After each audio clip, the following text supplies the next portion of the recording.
The town may be kind of small, but these folks have big smiles and big hearts, and they know what it is to have simple fun down our way, where old-fashioned singing and homey gatherings make living mighty pleasant. Are you a David Lee Roth fan, or is that just pure snark? Yeah, no, I am a fan. My Instagram name, like for 7 years, was, you know how you got to pick a nickname, Fuzzy Balls, and then it has your name. So my name was David Lee Roth, one word. One day I got an email to the band account from the lawyers of the, and I'll now quote, the famous singer, songwriter, author, and actor, David Lee Roth. And basically, what do you want for the name? Yeah. Okay, I'll give my idol his name, but we have a meeting, we sign the paperwork together, we take a photo, we start our new Instagrams. But the next day, the lawyers came back and they were such pricks that I got a lawyer friend involved. I don't have a real contract, but there's the agreement signed by me, and I signed it all normal, and he signed it like David Lee fucking Roth. It was an autograph. Yeah. I had to actually give him my account. Like I had to clear the photos. I had to delete one by one 1,500 photos. I had to give him the password, which was Panama. Tape's rolling.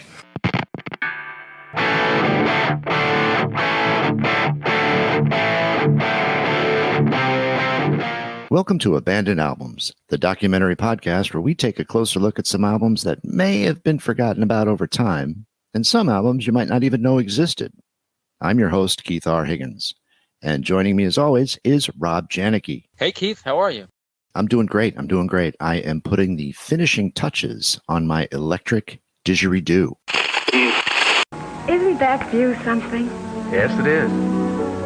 But I'd rather look at you. You're beautiful, Connie. All the way from Michigan, I've been wondering just what I was doing. Dale, you've been wonderful. Both Dad and I appreciate it. Connie. On this episode of Abandoned Albums, Rob and I are joined in Thunder Love Studios by the Muffs bass player Ronnie Barnett. We talk about the band's 1995 release Blonder and Blonder, as well as the band's entire career. Stories were told, lessons were learned, and laughs were had. So here's our conversation with Ronnie Barnett. Speaking of the Muffs, Yes. how did you guys come together? Kim played bass in a band called the Pandoras, an all-girl band in L.A., and Melanie played keyboards in the Pandoras. And I had moved out here in 1989. I'm from Houston, Texas originally. I'd met Kim in 86, and we became friends and stayed in touch. It wasn't a romantic thing at that point, but we stayed in touch and sent each other packages and call each other. I mean, I hate to sound like every documentary, but there was no internet then, right? So you had to kind of work, the long distance phone. Remember long distance phone charges? Jesus, For sure, yeah. So me and Kim were friends, and what happened was I saw her again in 1989, and it kind of became romantic, and I made the decision to move out here. So me and Kim were a couple during this latter part of her being in the Pandoras. Now Kim, during that time, Pandoras were led by a girl named Paula Pierce who played guitar and sang. So Kim was always writing songs, always wanted to play guitar, have her own band. What happened was the Pandoras, they had let Melanie go, and a month later, Kim made the decision to quit. I remember at the time, I'm always resistant to change. I'm like, you can't quit. What do you mean you quit? She's like, no, we'll have our own band. She found out I had played bass in high school.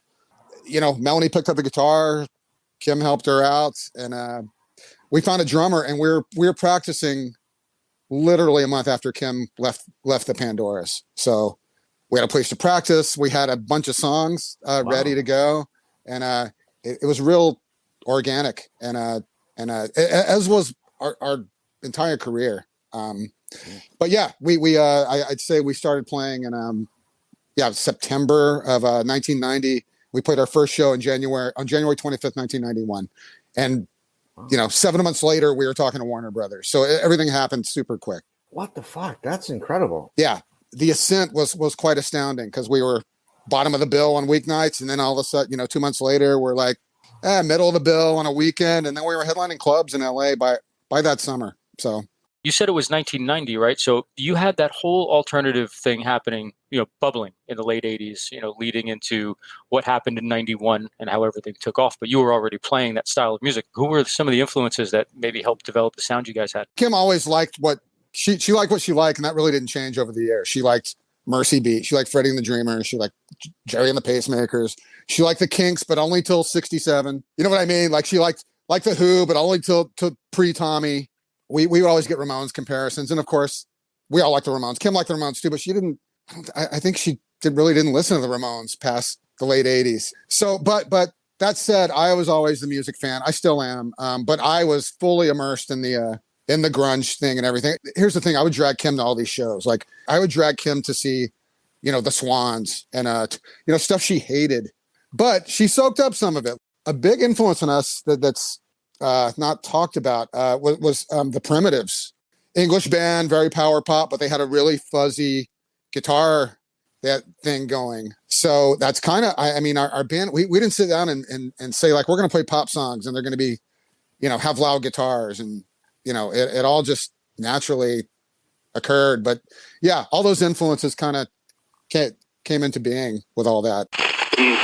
A flood tide of filth is engulfing our country in the form of newsstand obscenity and is threatening to pervert an entire generation of our American children.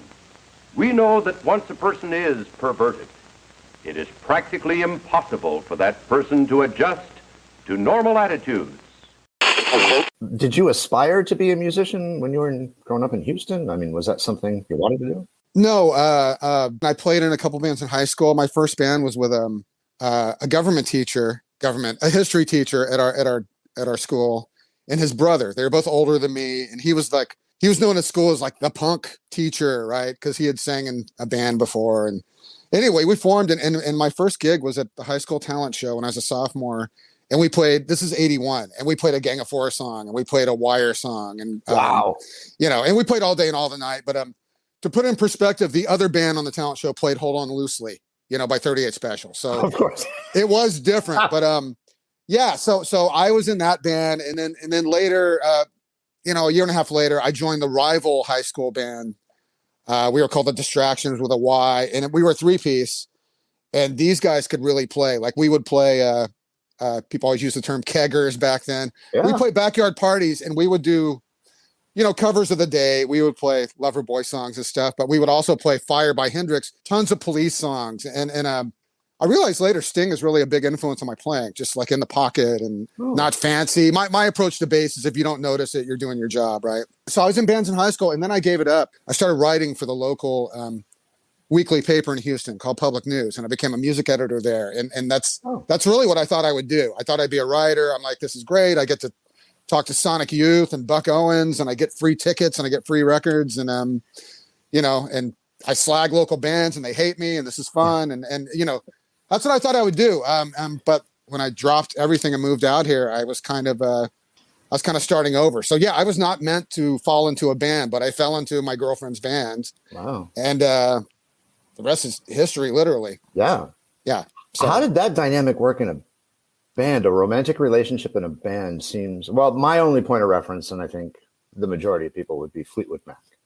Right. Artistically, it was fantastic. Yeah. No, we were together 3.5 years, and we actually broke up. We knew we were breaking up for a while, and we broke up before making our first record.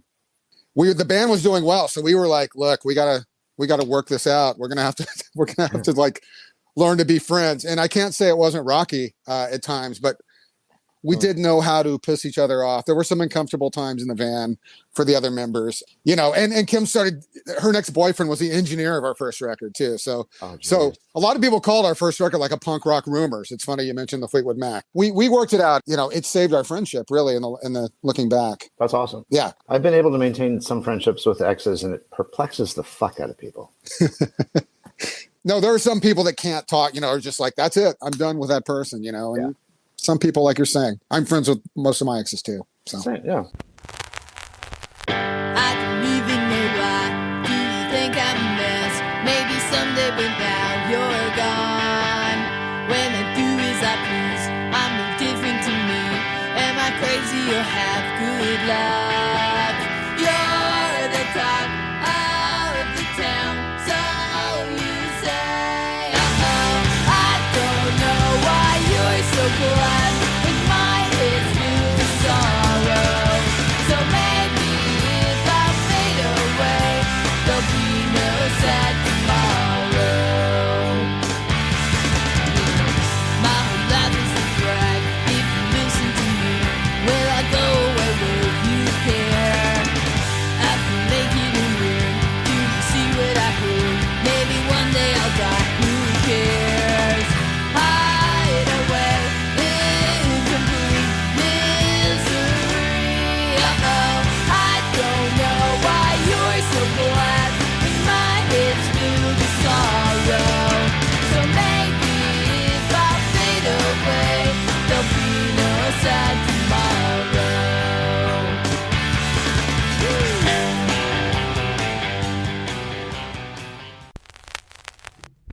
was Craig Aronson the guy who signed you to Warner Brothers? Because he seems to like touch all these. He has all these touch point bands throughout the '90s that help shape music. Rob Cavallo, he did the same thing that Aronson did. It almost seemed like a tag team that they both touched so many bands that helped shape, well, many genres really, from the '90s into the aughts. And I know he produced your records as well. The A&R guy who found us is named David Katz-Nelson, and he, Dave had just become a full-fledged A&R guy. He had worked under Roberta Peterson, who has a rich career at Warner Brothers as well. Dave more or less signed the Flaming Lips, even though Roberta got the credit. They made Dave an A&R guy.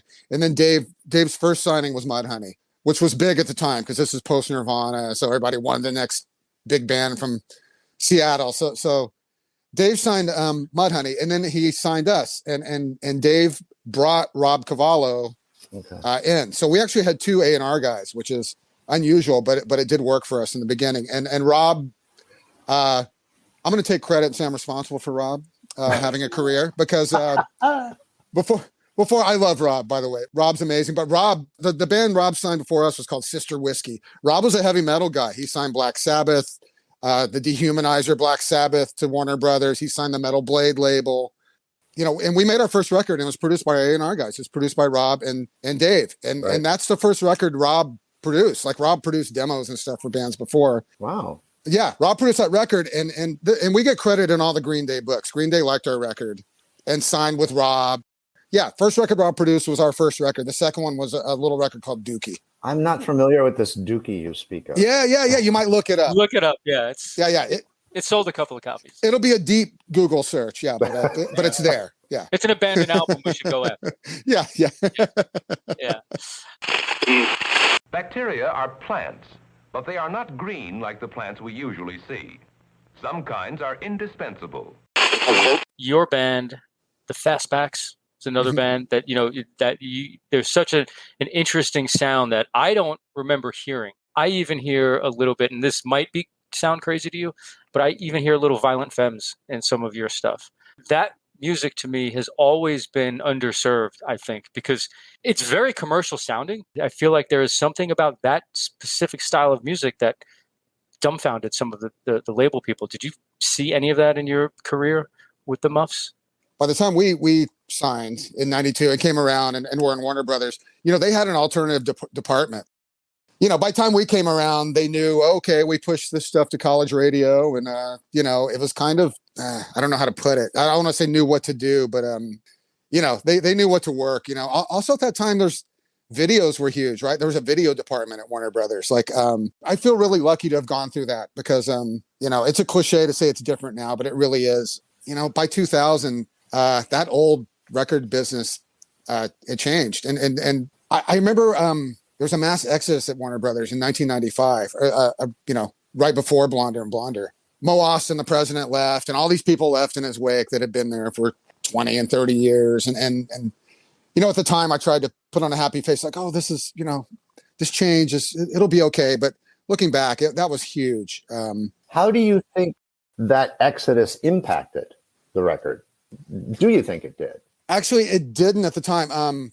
If you notice, our first record was on Warner Brothers, and then we were on Reprise for Blonder. We moved to Reprise because Dookie had happened. Oh. Our management and everything wanted to work with all the same people that worked Green Day, and that means like radio people and the publicist, and so that's why we switched to Reprise. Even though it's in the same, even though those labels are in the same building, you have different people, working that stuff. Mm-hmm. So actually, that record.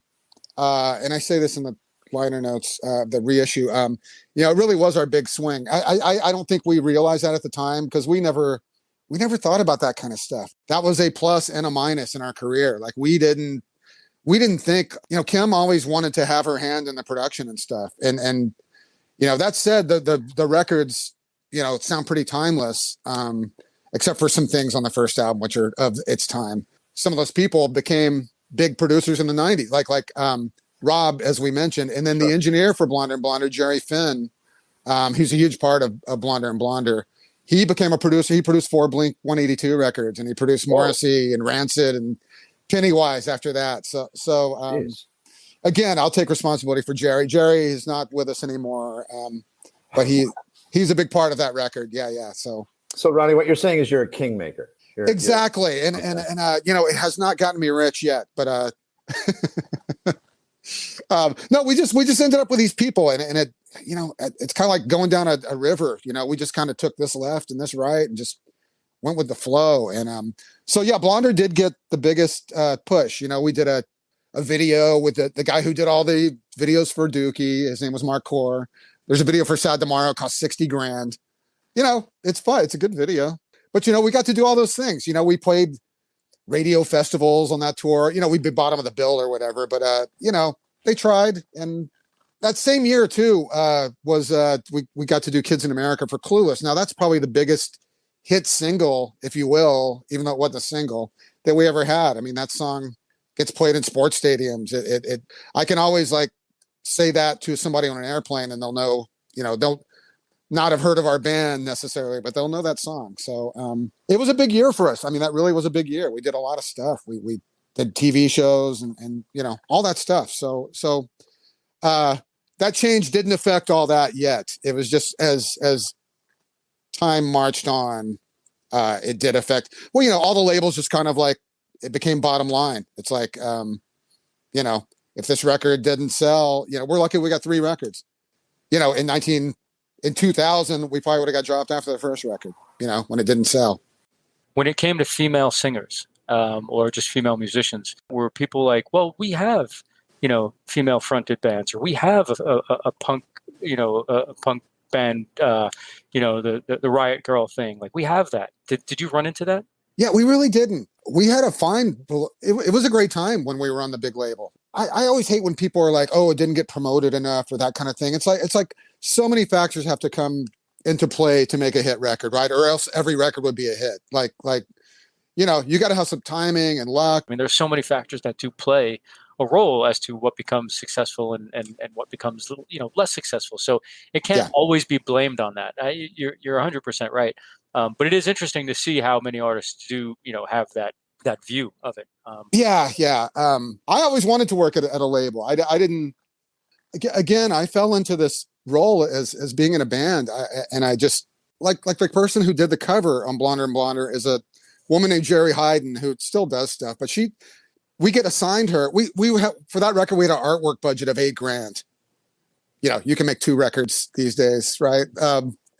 Jerry worked with like Van Halen and like Tom Petty and Madonna. She did those covers. Like, I don't know. I was just like, I didn't walk in and work with these people and be like, well, you need to do, you know, you really need to push us.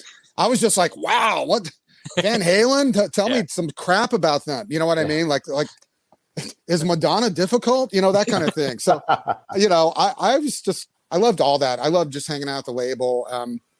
And you know, when Alanis Morissette took off that year, I remember we were in Europe and I came back and Alanis had exploded. And I was just, you know, can I meet Alanis? That's how I would bug them, you know, at the label. Yeah. So no, that's cool. Not promoting the records. Like, we need more radio action. Yeah. No, we I need passes to go see Alanis. Exactly.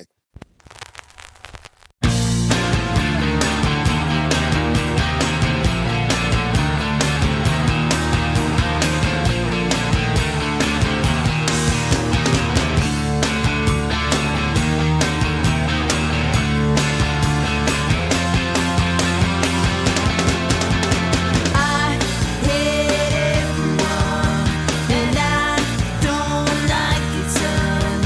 And I do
we would get a lot of songs placed in TV shows and movies. And what would happen is they would call Warner Brothers and Reprise and say, send us a bunch of stuff. They'd get like Babes in Toyland and stuff. And we would get the gigs, like, cause we would be, I guess we were commercial to some extent. How do you feel about that? I guess you were okay with it. Here's the thing. Like by that point, I don't really think it was thought of as selling out. Like this was like 7 years after Neil Young, This Note's for You. Right. We didn't get much blowback for having songs in a Buffy the Vampire Slayer or being in a movie with Billy Crystal. Good. Early in our career, we were really loud and noisy, and we had kind of a punk following to a certain extent, and which we still did through our career. But by the time of Blonder and Blonder, I mean, we didn't have many gutter punks, coming to the show. Like we didn't have. In 2000, we did the Warped Tour, and like. As you're saying, Rob, I always thought of us as really, if you hear us, you'll like us, being on the Warped Tour, I realized how kind of different we were to these bands. Like we would follow like Anti-Flag, and, this song's called Fuck the Government, they'd have a big slam circle. And then we would come on and sound like the Carpenters. You know what I mean? Punk music, it's got so many pieces to it. And so your band is very melodic, and there's so much enthusiasm and aggression and even anger at times. The Muffs are as much of a punk band as anybody else. I was always proud of the fact that we would play punk festivals, if you will, and power pop festivals and garage festivals, and I always felt we could open for anybody, really. Yeah. And we often did. So, no, thanks for noticing, Rob. Kim was an amazing songwriter, and like. There's a lot going on in most of those songs. Like that's, I don't know, things just changing keys and back to the original key and forward and back. And that's why we're talking today, really. You're right. It is all about the song, and there's so much depth in there. And you mentioned earlier, and I don't agree with you because you're probably being humble. But when you said, your approach to bass playing is if you don't notice it, you're doing it right. But it's the same thing, I think, with, music that has layers. You might not hear them all individually, but if you really listen, or especially if you're listening on headphones, there's a lot of shit happening in it, and you really can appreciate what was happening in the songwriting and the recording process, because obviously it came through on the records as well. No, thank you, Rob. I'm going to call you for pep talks every now and then. Because when you were out opening for acts, did they pair you with anybody unusual? The only odd pairings really were those the radio festivals where we would be on a bill with Jewel and Tonic or whatever, just bands like that, Sponge, and again that Warped Tour thing, that was probably the oddest, when you're sandwiched between Long Beach Dub All Stars and whatever, that was the most kind of uncomfortable. But yeah, as far as touring, especially these major label records, we would go out with a bigger band, and then we go to Europe, and then we do a follow-up kind of headlining thing. So all these tours were great. After Blonder, we went out on a tour in a middle slot with Veruca Salt, and it would be the best tour we ever did as far as like camaraderie, and just we fit so well with them. And again, we're in the middle, so everybody's there by the time we go on, and we would go on and just kill, if I do say so myself. Sure, of course. And then we'd get to hang around and indulge and not get kicked. When you're headlining, you finish and it's like, get the fuck out of it. You it's done. They kick everybody out, and you don't get to hang around, but and then we get to watch, one of my favorite bands every night. Touring was always fun. I guess we're lucky in that respect too. We didn't, there weren't too many bad experiences. The worst experience that I can think of on the Blonder tour, our manager, and we were in Europe, and he's like, okay, we're going to tour in this big Winnebago. We're only going to get 2 hotel rooms. So we're going to switch off nights, but a roadie and one of you is going to have to sleep in the Winnebago in a parking lot at night. And that lasted one night for me, because I was like, this is not going to work out. And I'm sorry, we're just going to have to take more tour support. And we were not one of those bands that slept on people's floors, for better or worse. We were not one of those bands that played the opening of a garage or played a kid's basement in Idaho. And I want to go back to Blonder and Blonder for a second. Yes. How long did you guys actually spend recording that in the studio? Is it a quick turnaround, or what did Cavallo sort of do to? There's that term pre-production. That means like, you know, maybe Rob's coming to practices and you're tightening up the arrangements of the songs. Oh, cut off that part or that. Actually, we never really had a lot of that to do. I mean, Kim, as you guys heard the record, I mean, our songs are like minute 50, you know, 2:30, you know, and they're all just, they have complete parts, you know, couple of verses, 3 choruses, a bridge, solo. They're tight. Yeah, they're tight. So, you know, by the time we would record these records, there was no hemming and hawing about that kind of stuff. And yeah, as far as how long it took, it's hard to remember, but it probably went on for like 3 months or something. And that's not all just like playing. Like we would always try to record as a band, right? And you know, you get those drum tracks. Basically, that's what would happen. You get the drum tracks, then you start trying to add guitars. You figure out things are out of tune, or you know, back then we're recording in these big studios. We're recording next to Eric Clapton and you know, Sheryl Crow and all these, you know, Roger Waters and you know, Earth, Wind and Fire. I have great stories about all these things, but well, don't let us stop it. Sounds like a book in the making. Anyway, you know, you try to record as a band, and then you record all the songs, and then you get the drums. And Roy was always. I don't want to compliment Roy too much here, but Roy really was not. Didn't need a click track. Very solid. Wow. You know, obviously there's a few cut and paste things. These are the days of recording on tape, and sure. So we do that, and then you just start. You know, you move to a different studio, and then start doing. Then I would do the bass or whatever, and then the guitar overdubs would start, and okay. You know, with that, you start doing guitars, and then you like, oh, you know, what's a Les Paul Jr. would sound good on this. So they would like rent a Les Paul Jr. and then like, oh, you know, we should re-record the guitar on that other song because this sounds a lot better, and that kind of stuff starts happening, and then the vocals, and then the added, you know, the hand claps and the percussion and all. Sure. You know, maybe a keyboard here and there. You know, we weren't Emerson, Lake and Palmer, right? So. But there is little things that starts. Yeah. But so yeah, it's probably the better part of 3 months. By that time, it's again post Dookie. So Rob's basically a producer now, right. More than an A&R guy, and he's doing other stuff. And so things get put off, and then there's the mixing, and that starts, sure. And that turns into a thing, and then there's the mastering. You know, you fly to Maine and work with Bob Ludwig. You know, all that kind of stuff, and then it's finally ready, and then the album cover stuff and the. When you're building these songs, when you're building them in the studio, did you ever get to a point where you get to a point of creative paralysis, where you've done so much and it's like now the song's not as good as it once was? Yeah, no, definitely. And again, I am not technical at all. Like I was not. The studio to me was like free lunch. You know, I would hang out, eat red vines. I knew that, you know, Kim has such a opinion, if you will, on how she wants things to sound and how it's going to be. And she was making the right decisions for the most part. You know, I really wasn't the guy in there being like, can you bring up the bass in this? Or, you know, the floor tom sounds a little mushy on this. You know, my ears just are not like, I have 2 different speakers. You know what I mean? Like I am not.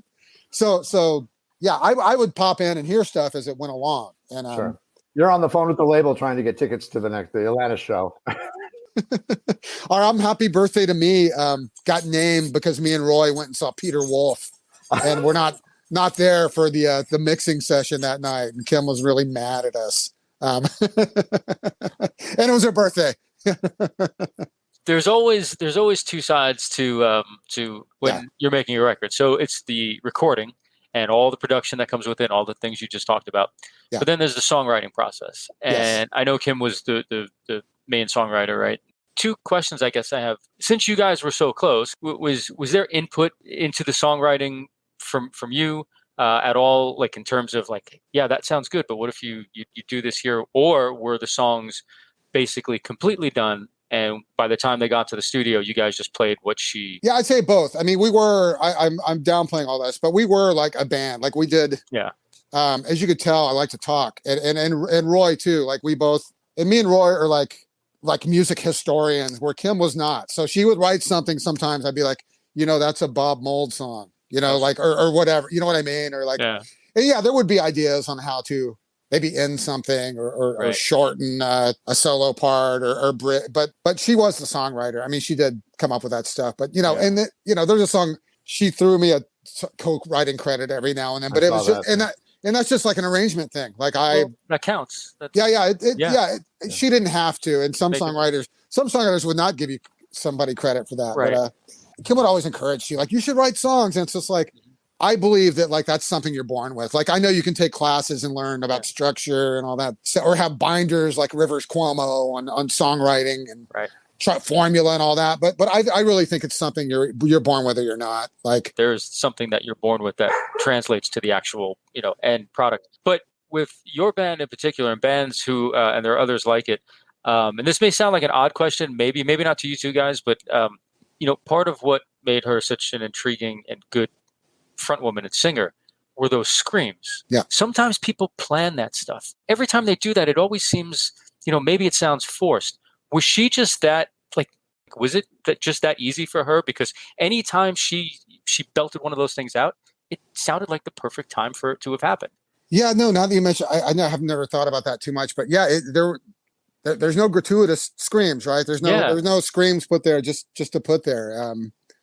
They do have a purpose. And and people would be like, she's got the best scream, blah, blah, blah. She must lose her voice. She never lost her voice. Like she would have nights where she needed, to rest the voice or, would drink throat coat, was this kind of thing that exists. But the screaming actually is like it's not as loud as you think. She knew how to scream on the mic and it was actually not that loud. It's not, I wouldn't hear her across the stage screaming naturally. So she knew how to control it. It was just natural to her. It was not. I don't know. When people force it, you hear it, and I don't hear a forced one at all. I haven't on your records. Yeah, no, fantastic. I love that take because I realize not everyone is going to love that, right? Like, but it is a big part of our band. So, for better or worse. But yeah, thanks, Rob. That's really nice. Very nice of you to notice and put it that way.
When it comes to Kim's ALS, I don't know anything about the disease. Is it something that, because it seems it was a short time span, like 2 or 3 years. Is that something she'd had for a long time? And like, how aware of it? Yeah. I guess, how did that, and I don't mean to pry, and if you don't want to talk about it, by all means. No. This is part of Kim's story. It's part of our story now. And people should be aware of ALS and what it is. I probably won't describe it, like a medical doctor, but it basically shuts down your movement and your speech. Your brain is fully on. This is like one of the most heartbreaking things about this disease. And some people live with it for 10 years and just can't move their hands and stuff. And then with her, it was very aggressive and it happened super quick. ALS, for those who don't know, a lot of people know it as Lou Gehrig's disease. It ran in her family. Her father died of it in his 50s as well. She had an aunt that died of it. It can be hereditary to a certain extent. But how it went down, we basically took a breather because our career was just tour, write, make a record. Just we were on that treadmill you hear about. Sure. For 12 years. So we didn't say like, let's take a break, but it ended up being a break. And we came back and worked the next 10 or 12 years. But so what happened was we went to South America. This would be April, 3 years ago, this last April. Or no, 4 years. I'm sorry. 5. Anyway, whatever. We did these gigs in South America, which were amazing. We finally made it there, and they love rock and roll. And we played to 1,000 people at gigs, and it loved. Anyway, we did these gigs, and basically, she had a bunch of songs written for what was going to be our next record, but we were going to take the summer off. She was going to write. We're going to take a breather, and cut to August. She picks me up. We went and did a podcast with our friend Boo Stuff, and she tells me that she can't grip with her left hand. And she's seeing doctors and she's getting diagnosed with this or that, but she couldn't play guitar anymore. And you can hear us on this podcast. We start talking about it and you hear me, she's like, I'll be all right. And I'm like, I'm very concerned. And of course I wasn't thinking ALS at this point. It was always in the back of her mind. She was scared of getting it because of the family, her father and stuff. So that would be August. So October, she gets diagnosed and a doctor says, I think it's most likely ALS. The doctor didn't know her family history. So she called me and Roy on a group call and told us, and we're all crying. And at this point, she's still speaking normally, but she's, starting to have a little more trouble getting upstairs, that kind of thing. We had booked a gig. We got offered a gig to open for the Dream Syndicate, actually two gigs, Los Angeles and San Francisco. And we're like, okay, we'll do it. You'll just sing. We'll get our friend Adam to play guitar. But by a month later, she was slurring and, we had to make the decision to pull out of the show. Now at this point, we're like, okay, we're going to finish what was going to be our next record. She had some demos for this record, and some of them were just acoustic guitar. She actually didn't do these fully or almost fully realized demos like she would do in the past. We kind of learned them all as a band. We'd started playing a lot of these songs already. So we decided, okay, we're going to make this record and we're going to have to build around these demos because she can't play guitar and she can't sing anymore. Again, at this point, she's just having trouble getting around, slurring. So we went in and Roy recorded drums to these demos. Now, these demos were not to a click track or anything for the most part. So Roy had to kind of adhere to some weird timing stuff here and there. And of course, once we started kind of working on the record, you can move with Pro Tools, you can move some stuff around and tighten stuff up or whatever. But this is the record that became No Holiday. Roy's doing the drums in December. By March, Kim can't move and she can't speak. And she had a machine, like an iPad, that would read her eyeball. She could construct sentences. The machine would talk for her. So Kim oversaw the production, us finishing this record, which became our final record, No Holiday. And our friend Karen engineered. I'd be in the house. Kim would be like giving us direction from one room. We'd be in the room with the Pro Tools and the recording stuff. I did bass on everything. We did background vocals. Again, all those little things you add at the end of a record. And Kim oversaw this record. And Kim, I can only imagine. I mean, this device really was like her voice. And she could do things. She could go on the internet, blah, blah, blah. People that had ALS, like Charles Mingus died of ALS in the 70s. Like, it's heartbreaking, but I mean, it's really like at that point, like he just was in his own head. I just can't even imagine. Yeah. So it was it was very aggressive and it happened super quick. And I gotta say, seeing her, I would just go there. She could still smile though. And when I would see her, I'd make her laugh and I'd walk in and the machine would say, your girlfriend has a hairy pussy, and she'd smile. And so she was still in there, you know what I mean? And yeah. But just seeing that happen to somebody that's so close and I can't stress enough how much of a family we were. as someone put it once, like I didn't play bass in the Muffs. I was in the Muffs and played bass, and there's a difference in it, and huge, and eventually, everything, like, again, everything shuts down. So Sure.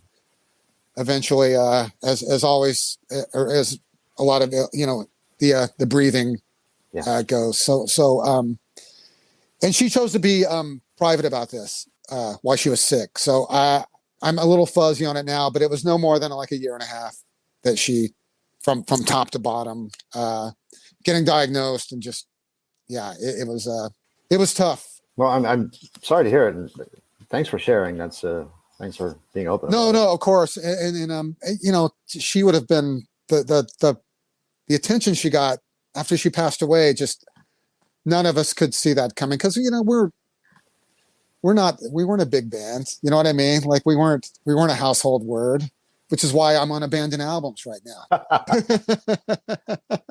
But like, Elvis Costello made a statement praising her songwriting, and The Who put pictures of us on the screen at the Hollywood Bowl. Oh, wow. It really is the cruelest thing that can happen to somebody. I mean, we were so proud of that record, and she was still around when we were setting up the release of it. She ended up passing away 3 weeks before it was coming out. So we were already doing press, and we were kind of saying like, well, we like the feel of these demos, and we just wanted to make this record a little different. And we'll never know how that record would have been received if people just saw it as like the next Muffs record. Cause we were like, what do we say? And we're the kind of like, but Kim got to see it, she got to see finished copies and everything. And good. Again, I mean, the record was always going to be a tombstone of sorts. The story's such a sad story. And I think what you said at the end, though, is you guys being a band's band. It is fitting. It doesn't surprise me one bit. I think that shows just what an impact, she had and the band had on some of these people. And you might not have ever even known it, At when I eulogized her, I had mentioned the Costello and the Who thing. And I said, and I'm going to cuss here. I said, I don't know where all these motherfuckers were when they were taking us for granted. But yeah.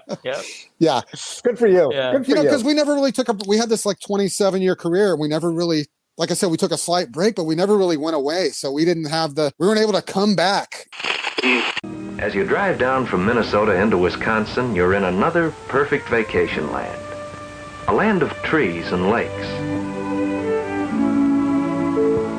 It was beside one of those Wisconsin lakes that I finally made up my mind to speak to Connie.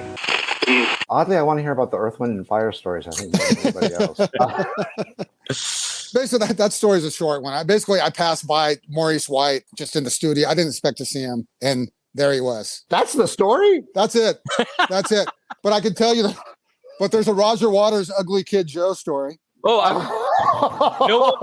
wait a second. No one has ever said Roger Waters and Ugly Kid Joe. Not in the same sentence, ever. No one, except you maybe before this. Studio called Devonshire. Roger Waters is in the big room, and Ugly Kid Joe's in the next room. And apparently the singer, I forgot his name. He's got a good name of Ugly Kid Joe. Whitfield Crane? Whitfield Crane, thank you. Yeah. It's a good name.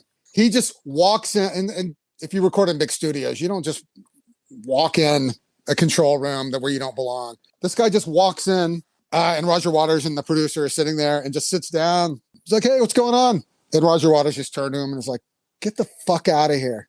And he did. When we got signed to Warner Brothers, going back to that, like I said, we didn't have a demo or anything. So we got signed to a demo deal first. So they put us in a studio to do a demo, which was Sound City. Next to us during those 3 days we were in there was Masters of Reality mixing one song. I love Masters of Reality, but that's when Ginger Baker was in the band. Oh, wow. We would pass by Ginger Baker. I saw him arrive at the studio in his big piece of shit Ford truck. And we got to be on a nodding basis. I didn't I didn't approach him, but he did say something to Kim. Kim was outside in the lounge and like writing something. And he came and goes, writing a hit there? So Ginger Baker was okay to us. That's a story. Yeah. And he never did say that's a rare thing. Yeah, no, say, exactly. What are you working on now? I consider myself retired. If Pat Benatar calls me, I am available. But I will entertain an offer. But I think that's done. but the band legacy continues. We just reissued our fifth album, Really Happy, on Omnivore again, just last month. So that came out as a 2-disc set and various vinyl configurations, and so things still continue. I don't know what we'll do next, but we'll keep releasing other stuff. Are there any undiscovered treasures? Did Kim happen to have a vault? I don't think there's a lot. We don't really know what's on our computer. If there's anything, I don't think there's a lot. I mean, I can say I don't think there's a lot. Maybe a documentary at some point. Yeah, somebody started a documentary on us back when Whoop-De-Doo came out in 2014. Around then, and actually shot some stuff. He's got some footage, and when Kim passed away, he got in touch with me. He's like, we should really revisit this. And somebody's doing a tribute record, and I was like, look, I don't want to be involved. I didn't want to get involved with asking bands or getting friends involved. I just didn't want to do that. But we'll see how it comes out. I mean, on YouTube, 2 years ago, it's in 2 parts. Literally 40 Japanese bands did Muffs covers. It's like 4 hours. It's astounding, and it came out of nowhere. Cool. And there's videos of every song. So we are still talked about and appreciated, and of course, yeah, and for very good reason. Yeah, we're like a description. Bands are described as Muffsy and all that now. So those songs do need the life needs to continue. Absolutely, the songs need to stay in front of everybody and get them to. I hope that whatever is next, I hope that gets out there. Thank you, and it will. I don't consider myself in the game anymore, and at this point, the way things are, it's kind of a relief in a way, but it's nice to have this, like, being this legacy band and still that the work will continue. So thank you.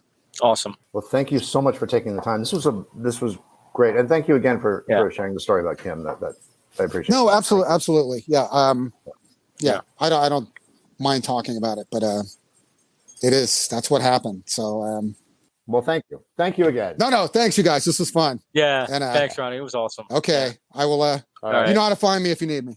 Absolutely. Thanks, Ronnie. Yep, we will. All right. Thanks, Ronnie. Thanks, man. Take care. Okay. Alrighty. Bye.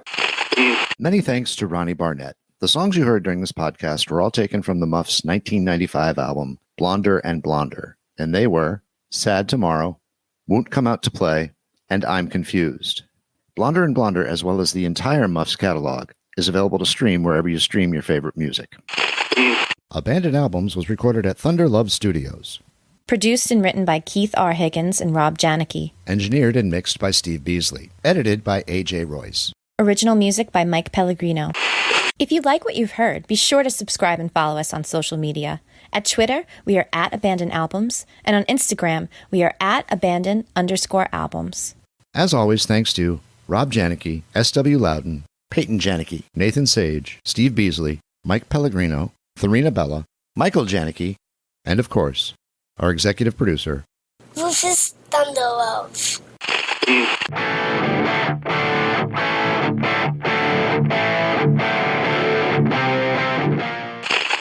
And now, until we meet again next time, I remain as always obediently yours. Abandoned Albums is a production of Paw Print Media.